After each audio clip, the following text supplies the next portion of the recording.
Hello, my name is Milton Pivano. I am from Nhence Analytics.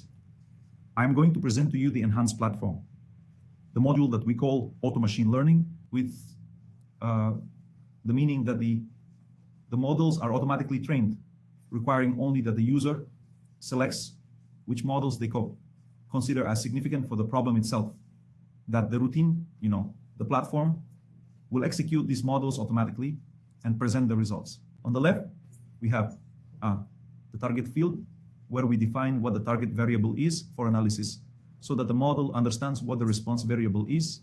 On the left, we also have some parameters that define the database and the process. Here, the first one, we're defining what percentage of the database will be considered for training and for testing, and other specific parameters for machine learning model training. So we can select some models. We drag to the right. Let's select two models. You can see here that on the right, we already visualize the specific parameters of that algorithm with some predefined, pre-registered settings, where the user can then change this if they want.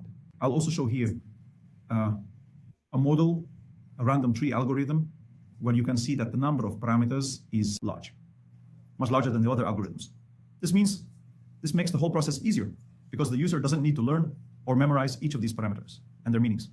The tool itself already shows what these parameters are and comes pre-filled with best practice. Let's select only two, so the process will be faster in this demonstration. Once these settings are made, we start the process through the Start Modeling button.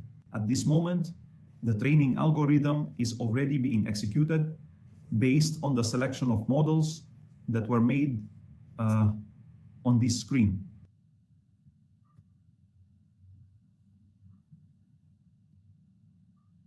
Once the training is done, the tool will evaluate the performance of these models so that the analyst can decide which is the best model, which model will go into production, be integrated with the production system. It's finished here. We can see in the Performance tab the result of these models. We have here some predefined metrics, and the analyst will look at the metric most related to the problem. Once clicking here, we can visualize some of these metrics in a graphic and intuitive way to facilitate decision making. Then you click on the model, and we have the response of this model's results. And finally, in the Arrow Curve tab, we have the comparison of these models for